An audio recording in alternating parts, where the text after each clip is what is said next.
My name is Patrick F. Cunneen. I joined the club in late 1969. I'll be 89 in a couple months. And I've seen the club go through many cycles,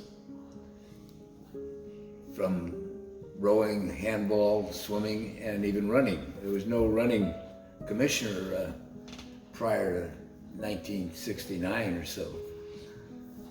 And that became an integral part of the club. But it's always been a great club. Like I said, sports go through cycles. There was a period when there was a movement to even eliminate the boats because they were costing too much in maintenance, affecting the other programs. But what saved us that you need boats for the swims. I mean, you can play handball in the middle of the Mission District, but you can't row a boat there. But there was no real running program until John Boitano became the first running commissioner, and that was in the late 60s. Swimming has always been pretty solid because that's what we're here, we're right on the edge of the water. Handball now is in somewhat trouble. Women have sort of saved handball because if you're a young kid growing up in the city, there's not many places you can play handball. You can play in Golden Gate Park, but you can't play at night there. You can only play in the daytime. So if you don't have a family member or a good friend that introduces you to handball and brings you particularly down to the South End to play, or any other local handball courts, I don't think there are any other. Oh yeah, private clubs have them. The Olympic Club has them, and some of the others. But all programs cycle.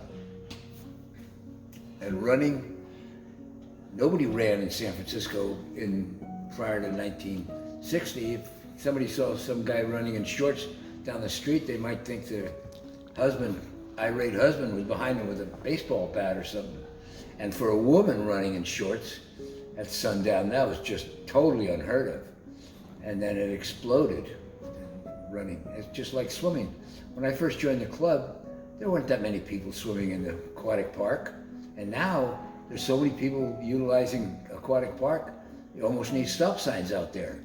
I mean, it's just jammed on the weekend. And another thing that helped was that before 1960 or so, there really weren't any wetsuits. And when wetsuits came in, people started to use wetsuits and swim in the bay, and then they found, hey, wait, I don't think I need a wetsuit. Or those start with half a wetsuit. And then pretty soon they're not using a wetsuit at all, or still using wetsuits. But the bay is really being utilized now, aquatic park. Pat, tell us about the Bay to Breaker swim. Well, the Bay to Breaker swim, I think, came about because the swimmers were saying, hey, they think that run is difficult, we're going to have a run. We're going to go from the same starting point, but we're going to finish at Kelly's Cove out at Ocean Beach.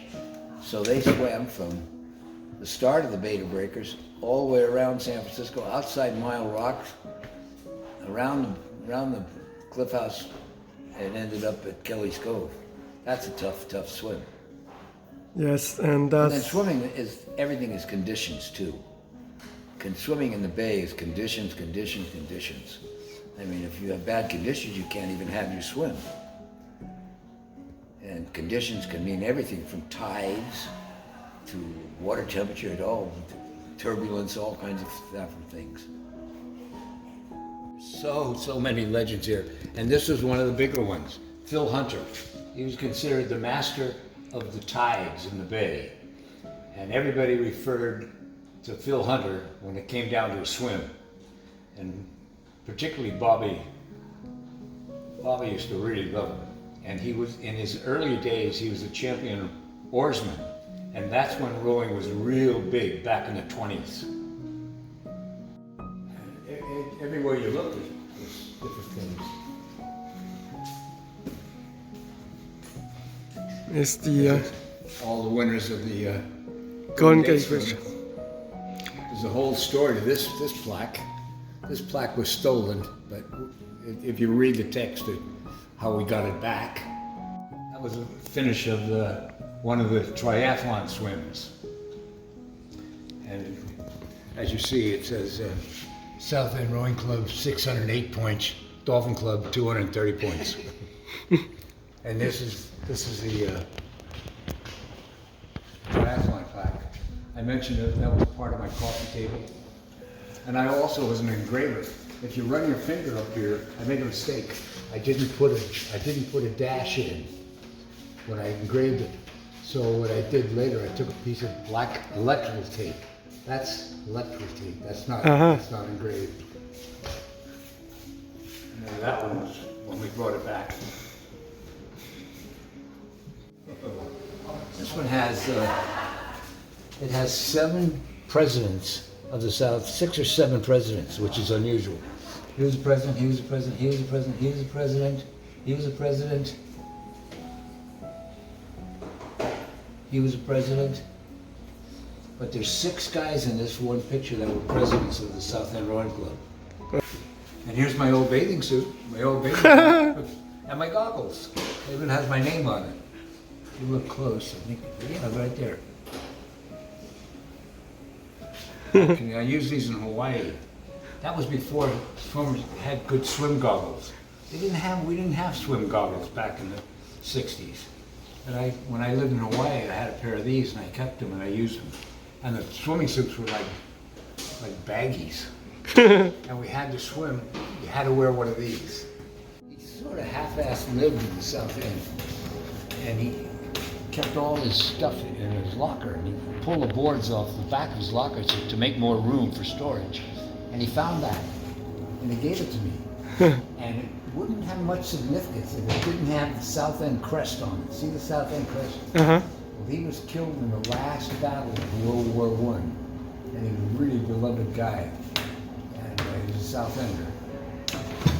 What is his name?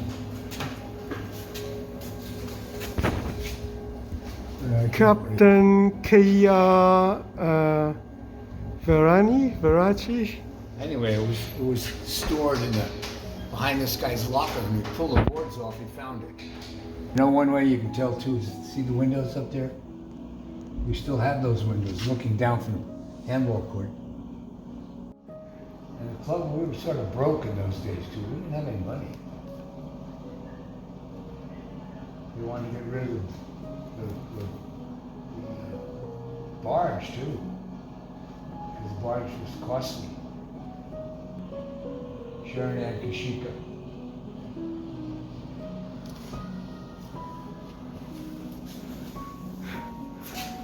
Well, I've had so much history. Oh, I know, you can go on and on. But the book has quite a bit. Okay. The book really, I think, is a masterpiece.